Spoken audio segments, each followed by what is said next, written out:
ये बच्चों चलते हैं मेंटल मैथ कक्षा 7 के अगले प्रश्न पर। मैं हूं हरी सर और आप देख रहे हैं मेरा YouTube channel maths with Hari sir. यहाँ पर प्रश्न नंबर 19 क्या कहता है, आइए पढ़ लेते हैं। तो प्रश्न नंबर 19 और 20 करने वाले हैं। तो 19 में लिखा है एक वृत्त का क्षेत्रफल। एक वृत्त का क्षेत्रफल यहाँ पर बच्चों देखिए 15 लाख, ठीक है, 40,000 और वर्ग सेंटीमीटर है। तो वृत्त की त्रिज्या मीटर में ज्ञात करनी है। त्रिज्या मीटर में ज्ञात करनी है तो पहले त्रिज्या को सेंटीमीटर में ज्ञात कर लो, उसके बाद मीटर में ज्ञात कर लेंगे। और प्रश्न नंबर 20, एक कागज का लिफाफा बनाने में 15 सेंटीमीटर गुना 12 सेंटीमीटर का आयताकार कागज चाहिए। ठीक है, एक लिफाफा बनाते हैं तो यानी कि ये लंबाई हो गई, ये चौड़ाई होगी, इतना उसे कागज चाहिए। ऐसे 5 लिफाफे, तो 5 लिफाफे बनाने में कितना कागज चाहिए पहले तो वो ज्ञात करना है। फिर लिखा 2 पैसे प्रति वर्ग सेंटीमीटर की दर से कुल खर्च कितना हुआ। यानी 1 सेंटीमीटर कागज 2 पैसे का आता है तो जितना क्षेत्रफल आएगा हमारा तो उतना कागज हमें मार्केट से खरीदना है, तो उसका खर्च कितना आएगा ये भी हमें ज्ञात करना है। आइए करना शुरू करते हैं। तो बच्चों यहाँ पर बच्चों मैंने पहले से लिख के रखे हुए हैं ये प्रश्न, आइए देखिए।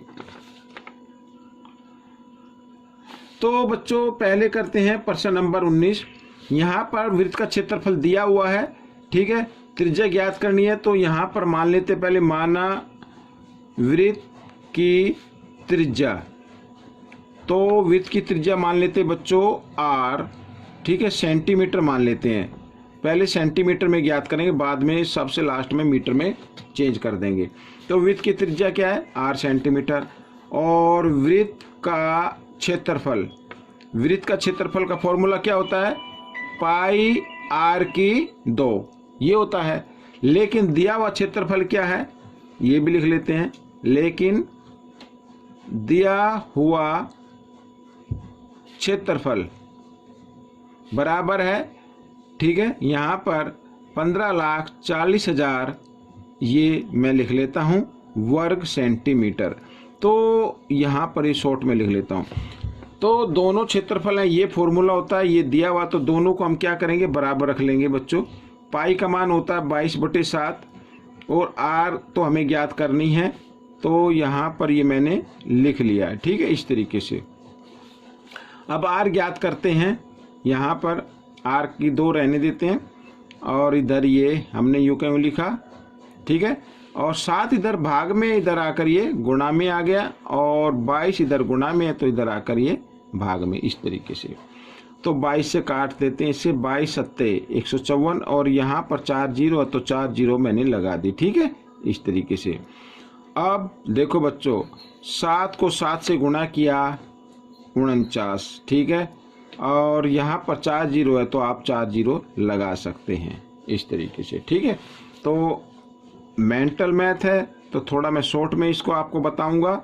ये देखिए यहाँ पर वर्ग था, मैं बराबर के निशान से इधर लेके आता हूँ तो उसे वर्गमूल में मैं चेंज कर देता हूँ। वर्ग का जो इधर वर्ग होता है इधर आकर वो वर्गमूल में बदल जाता है।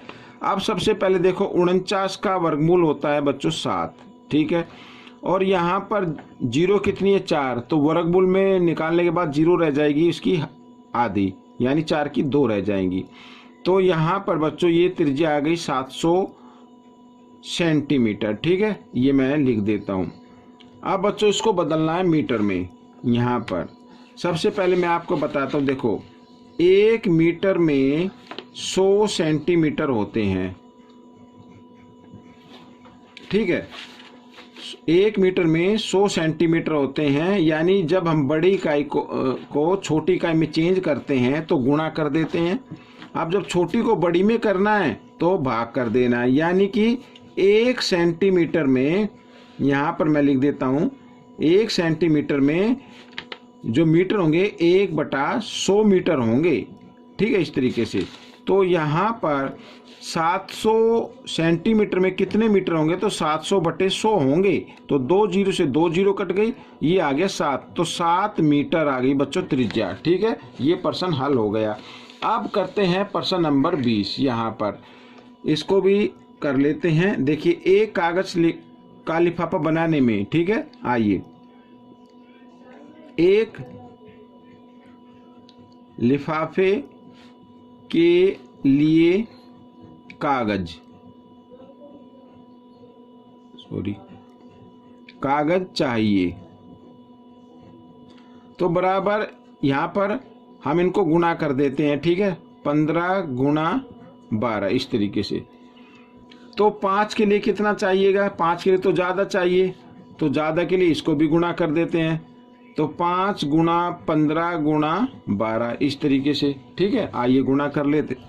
तो पहले हम क्या करेंगे बच्चों, यहाँ पर 15 यूं का यूं रहने दो, 12 को 5 से गुणा कर दो, 12 पंजे 60 ऐसे। अब आसानी से हो जाएगी, 0 यूं की यूं, 15 छिक्का 90, ठीक है। इस तरीके से ये हमने गुणा कर दिए। तो इतने वर्ग सेंटीमीटर हमें क्या चाहिए, कागज चाहिए, ठीक है, और मार्केट से लेना है। तो इतने 900 वर्ग सेंटीमीटर। अब 1 वर्ग सेंटीमीटर का खर्च कितना आता है, 1 वर्ग सेंटीमीटर का खर्च, तो ये खर्च निकाल लेंगे। तो आता है बच्चों यहाँ पर कितना दिया था, 2 पैसे, 2 पैसे, ये मैं लिख देता हूँ। तो 900 वर्ग सेंटीमीटर का खर्च कितना आएगा बच्चों, 900 का तो ज़्यादा आएगा। ज़्यादा के लिए क्या करेंगे, गुणा कर देते हैं इस तरीके से, 900 दूनी 1800, ठीक है। इतने पैसे आ गए। अब ये पैसे आ गए, अब इसको रुपए में चेंज कर देते हैं, ठीक है। 1 रुपये में 100 पैसे होते हैं, तो इतने पैसे में कितने रुपए होंगे, तो हम क्या करेंगे, इसको 1800 पैसे को 100 से भाग कर देते, 2 जीरो से 2 जीरो कट गई, तो ये 18 आ गए। अब ये बन गए रुपए। इस तरीके से हम इसको लिख सकते हैं, ठीक है बच्चों। तो ये प्रश्न हल हो गया है। आपको कैसा लगा मुझे ज़रूर बताएं। इसमें से सीखकर दूसरों को सिखाना है। मिलते अगले पार्ट में, तब तक आप प्रैक्टिस करते रहें।